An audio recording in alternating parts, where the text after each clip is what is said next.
everyone, my name is Dr. Varnaka. Welcome to my YouTube channel. In today's video, we will learn how to practice Ardha Pavanamuktasana. So this asana is really good for lower back pain. It stretches your spine and it's also good for digestion. To practice, we will start with Shavasana. Bring your legs together, hands beside your body. Bend at your right knee. Bring it closer to your chest. Try to touch your forehead or your chin to your knees. Maintain with normal breathing. Exhale and release. We'll practice the same on the left side.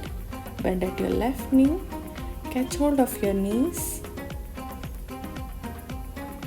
Try to touch your forehead or chin to your knees and maintain with normal breathing. Exhale and release and relax in Shavasana. If you found this video useful, like, comment and share, and make sure you subscribe to my channel and also follow me on Instagram and Facebook.